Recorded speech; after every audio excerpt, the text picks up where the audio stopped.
اہم خبر یہ ہے کہ راجہ ریاض نے مسلم لیگ نون میں شمولیت اختیار کر لی۔ لندن میں راجہ ریاض کو مسلم لیگ نون میں خوش آمدید کہا گیا ہے۔ شہباز شریف کی جانب سے یہ کہا گیا ہے راجہ ریاض کی شمولیت سے نون لیگ کو تقویت ملے گی۔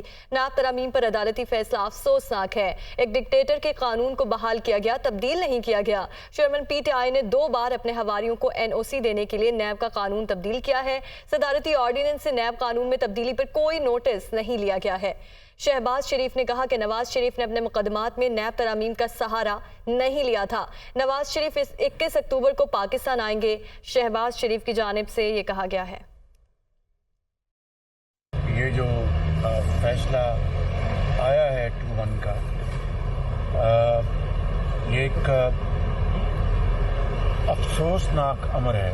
میاں نواز شریف صاحب 21 اکتوبر کو پاکستان تشریف لا رہے ہیں، اور یہ جو فیصلہ آیا ہے، یہ فیصلے میاں نواز شریف کے مقدمات میں جو جھوٹے مقدمات، بے بنیاد مقدمات، جو فیصلے ان کے حق میں میرٹ پہ ہوئے، اور میاں نواز شریف نے نئے قانون کا ان کے وکلاء نے سہارا نہیں لیا تھا۔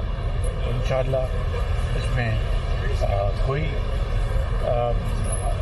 وجہ نہیں کہ انشاءاللہ میاں صاحب اللہ تعالیٰ کے فضل و کرم سے 21 اکتوبر کو پاکستان وہ تشریف لا رہے ہیں۔ میاں نواز شریف صاحب، میاں شہباز شریف صاحب کا شکریہ ادا کرتا ہوں کہ انہوں نے میرے پہ اعتماد کیا ہے۔ انشاءاللہ تعالیٰ پاکستان مسلم لیگ نون کی بہتری، مضبوطی اور میاں نواز شریف صاحب کے استقبال کے لیے جس طرح پورا پاکستان اس وقت متحرک ہے، میں بھی اپنا اس میں آج کے بعد میں اس کا حصہ ہوں اور اپنا بھرپور رول ادا کروں۔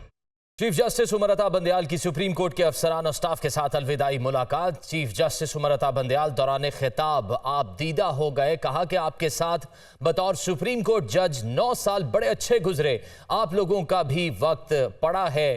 چیف جسٹس نے کہا کہ آپ سب اپنی بھرپور لگن سے کام کریں، ملک کو معاشی اور دیگر چیلنجز کا سامنا ہے، جب سب اکٹھے ہوں گے تو یہ بحران نہیں رہے گا۔ آپ سب کے تعاون کا بہت بہت شکریہ۔ آپ کو بتائیں کہ چیف جسٹس عمر عطا بندیال کی سپریم کورٹ کے افسران اور سٹاف کے ساتھ الوداعی ملاقات ہوئی، اور چیف جسٹس عمر عطا بندیال دوران خطاب آپ دیدہ بھی ہو گئے، اور انہوں نے کہا کہ آپ سب کے ساتھ بطور سپریم کورٹ جج 9 سال بڑے اچھے گزرے۔ پیپلز پارٹی کے رہنما فیصل کریم کنڈی کا کہنا ہے کہ الیکشن کمیشن انتخابات کا شیڈیول دینے سے کیوں کترا رہا ہے، الیکشن کے لیے آخری حد تک جائیں گے، کچھ پارٹیاں بیساکھیوں کا سہارا ڈھونڈتی رہتی ہیں۔ ندیم افضل چند نے کہا کہ سیاسی جماعتوں کا ادارے کے پیچھے چھپنا اچھی بات نہیں ہوتی۔ کچھ لوگوں کو، کچھ پارٹیوں کو ہمیشہ بیساکھیوں کی تلاش ہوتی ہے کہ ہم بیساکھیوں کے ذریعے اقتدار پہ ہیں۔ ہم الیکشن لڑے ہیں، ہم اپوزیشن میں بھی بیٹھے ہیں، ہم نے الیکشن جیتے بھی ہیں، ہم الیکشن ہارے بھی ہیں، ہم الیکشن ہروائے بھی کیا ہے، ہم اپوزیشن میں بھی بیٹھے ہیں، ہم حکومت میں بھی بیٹھے ہیں، لیکن کبھی ہم نے بیساکھیوں کا سہارا نہیں لیا۔ بیساکھیوں کی تلاش میں ہمیشہ کچھ پارٹیاں گھومتی رہتی ہیں اور کہتے ہیں کہ ہم کس کے ساتھ کیا کریں، کس کے ساتھ کیا کریں۔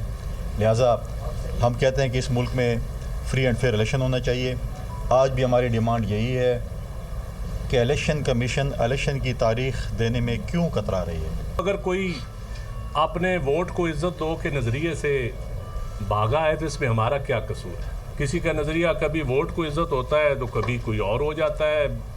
اداروں کے پیچھے چھپنا اچھی بات نہیں ہوتی سیاسی جماعتوں کی۔ ہمیں نہ سیف الرحمان والا احتساب منظور ہے، نہ جاوید اقبال والا۔ نون لیگ کے رہنما حنیف عباسی کا کہنا ہے کہ ہم نے پیپلز پارٹی کے ساتھ مل کر الیکشن لڑنے کا کبھی نہیں کہا تھا۔ پیپلز پارٹی کی کارکردگی ہمیشہ 0 رہی۔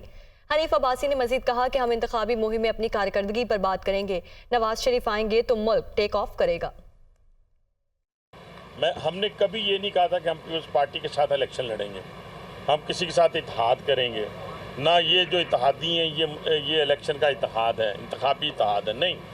اس وقت سے لے کے آج تک ہم کہتے ہیں پیپلز پارٹی نے اپنی سیاست کرنی ہے، اور ان کی کارکردگی اللہ تعالیٰ کے فضل و کرم سے ہمیشہ 0/0 ہی رہی ہے۔ یعنی اپنی وہ اٹھا کے سوائے یہ کہ بھٹو زندہ کے نعرے کے علاوہ کبھی وہ یہ نہیں بتا سکیں گے کہ ہم نے جناب اس ملک کے لیے کوئی موٹر ویز دیں، ہم نے اس ملک کی الیکٹریسٹی جو ہے وہ اس کو پورا کیا، ہم نے اس ملک سے بے روزگاری کا خاتمہ کیا، ہم نے دہشت گردی، وہ ایک ہی بہیں گے بھٹو زندہ۔ ابھی بھٹو زندہ نہیں ہے، خدا کے لیے بھٹو مر چکا ہے۔ مقصد بات کرنے کا یہ ہے کہ